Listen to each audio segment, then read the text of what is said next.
If you're a gamer that wants a lot of performance for your money, then you've probably been curious about CyberPowerPC. Most of the gaming PCs that I've reviewed for you recently have been pretty expensive top-tier models for those with a lot of money. This PC is very inexpensive compared to those, but also quite a bit faster than that budget-friendly CyberPower Gamer Extreme that we just reviewed. In this 100% honest and unbiased review, I'm going to share with you everything that you need to know about the 13th gen CyberPowerPC Gamer Supreme.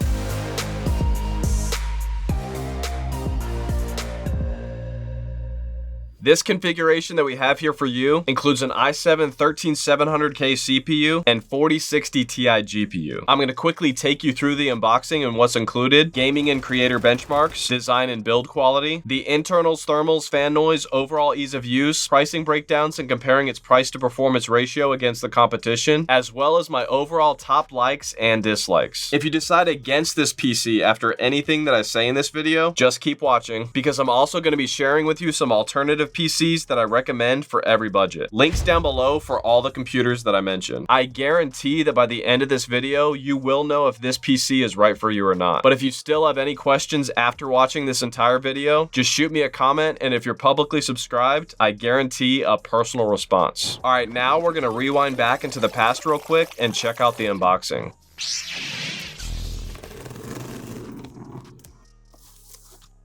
First thing we've gotten here is our included RGB CyberPowerPC gaming keyboard. A pretty basic membrane keyboard. The actual key presses feel pretty good. It honestly doesn't look all that impressive when it's turned off, but when it's turned on, it looks really slick.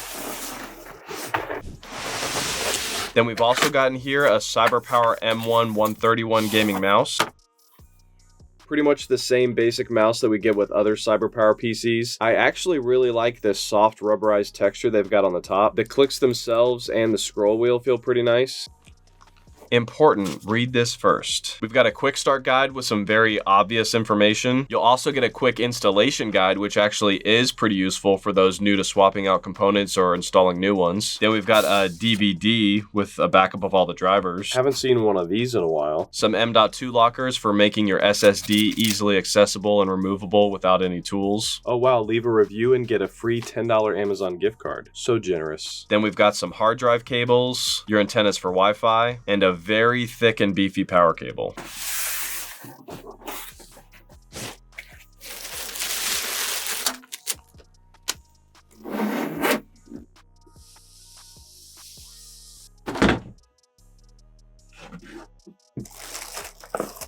The overall design definitely oozes a nice and sleek sci-fi gamer look. A great balance of RGB lighting effects throughout the inside of the case, which is boldly displayed through this large side glass panel. I actually really like this little diagonal LED strip they used to accent the front. It's a pretty decent sized case with plenty of room for upgrades. Weighing only 22 pounds and measuring 8.5 inches wide, 18 inches deep, and 19.25 inches tall. Most gaming PCs have intake fans right here. This one opted for putting those in the back. Weird thing is, they decided to make these exhaust fans, not intakes. In fact, all of the fans in this case are exhaust. So we're basically relying on negative pressure to bring fresh, cool air in. This fancy centerpiece right here, for those of you that are new to PC gaming, is the CPU's water cooling block. What it does is it takes heat that's generated from our CPU and transfers it using a liquid up through these tubes into this 240 millimeter radiator, where the heat is then spread out and then blown out the top. To the right of our CPU is our 16 gigabyte stick of Vulkan T-Force DDR5 RAM at 6000 megahertz. I would have preferred to have two 8 gigabyte sticks versus only one 16 gigabyte stick, since dual channel RAM is always faster, but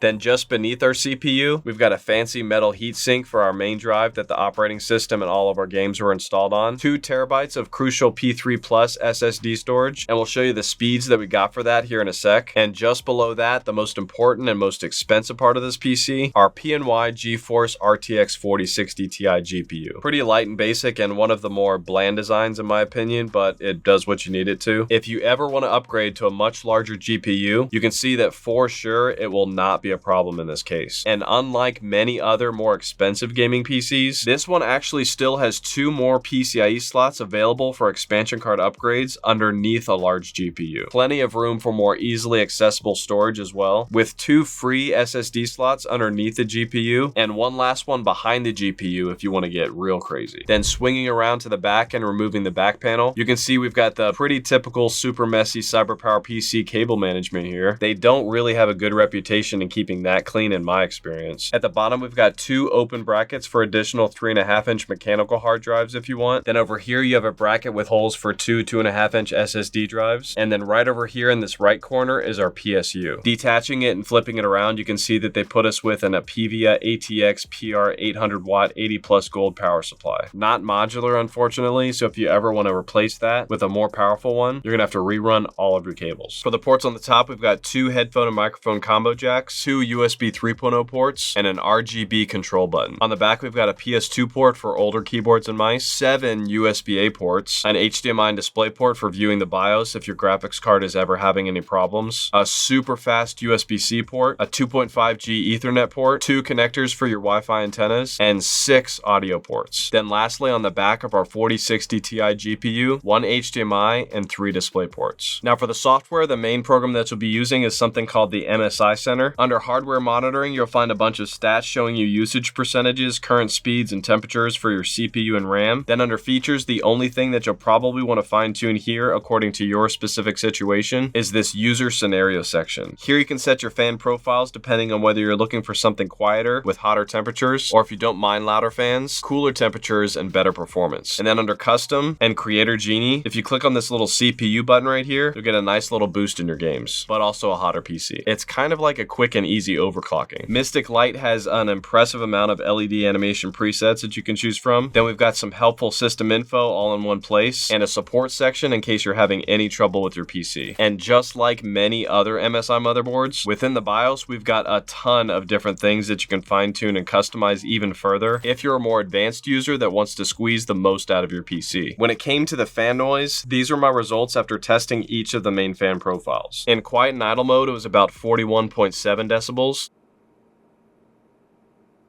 Compared to the other pre-builts, it's quite a bit quieter than average when it's just sitting there doing nothing. And when moving up to performance mode, it only brought the fan noise up to about 42.2 decibels.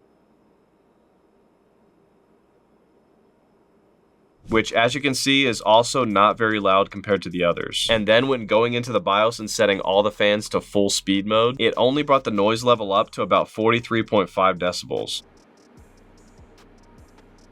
Overall, pretty pleased with this. For the thermals, in our thermal imaging time-lapse from the moment the computer is turned on to when it was fully engaged in gaming, you can see that as usual, there is quite a bit of heat that's built up against the glass right next to our GPU. Same thing right above our CPU. Removing the side glass panel shows us in detail a little bit more of what's going on here. Definitely a lot of heat coming from the CPU and GPU, but surprisingly, even with no intake fans in this case, negative pressure still resulted in a good amount of cool air getting fed into the case. The majority of our testing was spent in actual gameplay though, and these were our CPU and GPU temps for several different games at 1080p. This is actually pretty impressive to have average temperatures for our i7 CPU actually lower than average now. If you look here at last year's results with a 12th gen i7 and 3060 Ti, you can see that a similar CyberPowerPC was actually at the very top of the charts, with the hottest average CPU that I've ever seen. And this is how it fared on an individual game level rather than averaging temperatures from all games. And then when organizing by the GPU, you can see that it was about average when looking at the temperatures from other 40 series GPUs this year. Performance and gaming benchmarks. And up next, the most important part of this review, the price to performance ratios. For Cinebench R23, which simulates its 3D rendering power, we got a multi-core score of 28,866 and a single core score of 2,070. You can see here that with CPU based rendering, that this i7 was right where it should be amongst all the other similar spec PCs with i7s. Another very helpful test for you 3D renderers are the V-Ray benchmarks. These were our CUDA, RTX, and overall V-Ray performance scores, and this is where it stands against all the others. Almost as fast as a 4070 GPU. V-Ray performance, which is a CPU-based rendering test, was also at the top of the list in its category, with the only PC holding an i7 that rendered faster being the Corsair Vengeance i7-400. GPU rendering tests demonstrate how well a PC handles real-time and viewport rendering, while CPU rendering tests demonstrate how fast it handles the more advanced realistic rendering that takes a lot longer to calculate. And for those of you who use Blender, we got a GPU score of 4480 and a CPU score of 407. Not a bad GPU score compared to the others, and about average when comparing its CPU score against the other PCs also with i7s. Keep in mind that this PC is considerably less than those PCs. And the last set of benchmarks for creatives before we get into gaming are the Puget benchmarks. For the editing software DaVinci Resolve, we got a score of 2307. Not too bad when seeing how it compares to the rest. Adobe Premiere 702, about where I'd expect it to be here, and Adobe Photoshop 1173. You can see that it's quite a bit higher than last year's version of this PC. For the SSD, the main drive that the operating system and all the games were installed on, we got speeds of 4800 megabytes per second read and about 4400 megabytes per second write. That's about 2000 megabytes per second slower than the SSDs included on the top tier gaming pre-builts. For 3D Mark, which is a great benchmark used to predict a computer's overall gameability, we got an overall score of 14,155, a graphics score of 13,676, and a CPU score of 17,664. A pretty decent overall score here, with it not too far behind a PC with an i7 and 3080 last year. Actual gaming benchmarks are probably what you guys care the most about though. And here's a few small clips from some of those games. These were our average FPS results we got for several different games at their highest preset settings at 1080p, and how it compares with a few other recent PCs that we've tested. To be completely fair with the other gaming PCs, this was tested at the highest graphic presets. I know some of you will opt for lower presets for higher FPS. And zooming out to look at the average of all games and comparing this pre-built against the rest, you can see that it's got an average of about 178 FPS. Not too shabby for these specs at such high graphic settings. Even at 1440p, it averaged around 122 frames per second. You probably will want to tone down those graphic settings a little if you want those extreme 4K resolutions though, because you can see here that the average gaming FPS at that resolution was just only around 67 FPS. So that's how everything ranks when comparing raw performance, but let's check out what changes when we factor in the pricing. Right now, at the time of this recording, this exact version of the CyberPower Gamer Supreme will cost you around $1,500. If you need to be closer to 1K, then I would go with this CyberPowerPC Gamer Extreme that I just reviewed. You're about to see how insane its price to performance ratio is. If that's too much, then I suggest you check out my Victus by HP 15L review. You can configure that one to as low as $800. Keep in mind, if you're coming from a console like the PS5 or Xbox Series X and you want your graphics to at least match that, then you're going to want a computer with at least a 3060 GPU. For around $1,500, I would go with this new CyberPowerPC Gamer Supreme with a 13th gen i7 and 4060 Ti.